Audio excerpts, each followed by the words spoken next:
Hoje eu convido vocês a explorarmos uma metodologia de aprendizagem baseada em problemas, tá? Para resolver um pequeno problema que nós usamos de exemplo. E hoje nós vamos explorar essas resoluções, né? Como resolver esses problemas com algoritmos em linguagem natural e pseudocódigo. Esse material todo ele serve como uma proposta, tá certo? Pode ser aplicado em outras áreas do conhecimento, que a ideia é realmente que isso ocorra para que o aluno possa aplicar o que ele vivencia em outras matérias como matemática, ciências, enfim. E hoje o nosso desafio é calcular a média. Como que nós resolveremos esses problemas? Como que nós vamos calcular a média? É um problema bem simples, faz parte do cotidiano de qualquer docente. É interessante até mesmo no início do problema o enunciado ser lúdico. Como que nós vamos calcular a média? Se você, aluno, fosse um professor, como que você... Seria interessante brincar um pouco, né? Usar esses textos mais lúdicos justamente para chamar a atenção do aluno. A partir daí, nós vamos explorar este problema, tá certo? E dentro dessa exploração, a ideia é decompor em partes menores e enxergar situações na qual o aluno já consiga ir identificando o caminho da resolução. Primeiro, é entender o que é média, o que eu vou usar para poder calcular essa média. Primeiro, eu tenho que somar, ou como que eu vou fazer o cálculo de nota por nota, né? Quais que são os conceitos básicos ali, quais são as funções que eu vou utilizar, a soma, a divisão, né? Que isso faz todo o sentido, justamente porque, partindo para a premissa dos algoritmos, dentro de qualquer problema, é interessante que o aluno já vá enxergando, tendo essa visibilidade computacional das variáveis, até mesmo das funções que a gente mesmo disse, divisão, soma, enfim. A partir daí nós temos as hipóteses e estratégias. A ideia aqui é que eles trabalhem de uma forma mais colaborativa. Então, a partir do momento que nós exploramos, apresentamos o problema, exploramos um pouco mais dele, quais que são as situações ali que envolvem o problema num todo. E a ideia agora é dividir esses alunos em duplas ou grupos, justamente para que eles tenham um brainstorming criativo, que explorem o seu pensamento crítico, criem soluções inovadoras, e nada melhor do que incitá-los em equipes para que eles possam explorar isso em conjunto, ok? E aqui nós temos uma ideia de como que a gente vai desenvolver o algoritmo, primeiramente baseado na linguagem natural, tá certo? Então, aqui nós temos um passo a passo básico, que é, vamos obter as três notas. Passo 2, calcular a média aritmética dessas três notas. Passo 3, se a média for igual a 5, escrever aprovado. Caso contrário, escrever reprovado. Até nesse algoritmo observação, nós vemos que a solução foi um pouco além. Agora ele nos dá um laço na qual ele inclui ali o se e se não, né? Se a média for igual, você tem que escrever aprovado.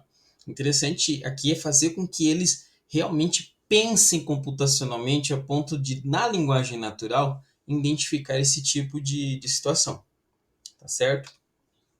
A partir daí, nós vamos então testar e ajustar o nosso algoritmo, que vai ser resultado, ou melhor, vai ser o produto da resolução desse nosso problema. Então, nós vamos verificar a precisão, verificar se as funções que esse aluno colocou ali batem, as somas, as médias, se o se o se não estão dentro de um laço que faça sentido, se ele vai realmente imprimir isso se fosse escrito numa IDE, tá? A ideia aqui, não estamos nem falando ainda de codar, do ambiente de desenvolvimento. Nós estamos realmente fazendo com que o aluno, né, através da linguagem natural e do pseudocódigo, ele comece a mentalizar melhor as lógicas da sua resolução, tá? Então é interessante que ele teste esse algoritmo em diferentes cenários, justamente porque quando ele chegar na hora de codar em qualquer linguagem que seja, ele já tem uma visão de que o que possa estar errado caso algo aconteça.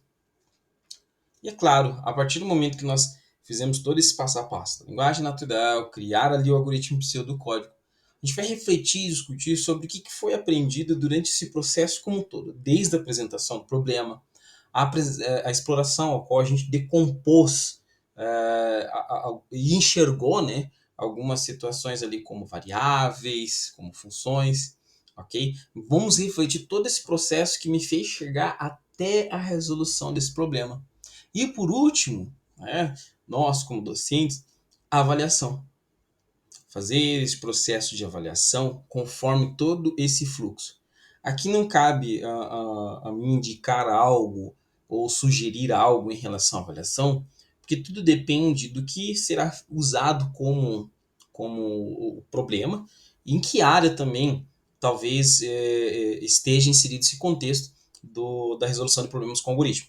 Por quê? Porque pode ser avaliado participação, pode ser avaliado a resolução como um todo, pode ser avaliado todo esse processo criativo, enfim, são N situações na qual nós vamos avaliar o aluno no seu todo, onde ele vai estar aplicando não só a sua hard skill, né, do conhecimento ali de fazer a soma, de calcular algo, enfim, mas também na sua soft skill, como ele se comporta, resolvendo problemas, estando em uma equipe, estando com outras pessoas. A conclusão, né, do nosso material e de toda essa proposta é continuar explorando essas novas abordagens de ensino, aplicando ali no contexto do aluno essa visão computacional. Porque aqui nós estamos falando de linguagem natural e pseudocódigo, algo que não precisa necessariamente uma expertise de tecnologia do professor, não precisa também um ambiente preparado para isso, como computadores. Isso pode ser feito em sala de aula, escrito, na qual vai acabar incitando o aluno, né, no seu processo criativo de escrita, de participação com outros, enfim. E é claro, incentivar a criatividade e o pensamento crítico, que é isso que falta nas dinâmicas escolares, é o incentivo da criatividade e o pensamento crítico. Quanto mais incentivarmos a criatividade, quanto mais pegarmos cases frios aí, como o caso de uma nota, chegar numa sala de aula, olha, hoje nós vamos explorar um algoritmo para resolver determinada situação. Vamos aí pensar em cases frios que possam contribuir nesse processo de pensamento crítico, tá certo? E por último, meus colegas, dúvidas, comentários, fica o espaço abaixo, né, nesta plataforma, mas convido a todos a continuarmos o diálogo, quem sabe explorando a temática desse pensamento crítico, de inovar em sala de aula e trazer uma abordagem mais lúdica para nossos alunos.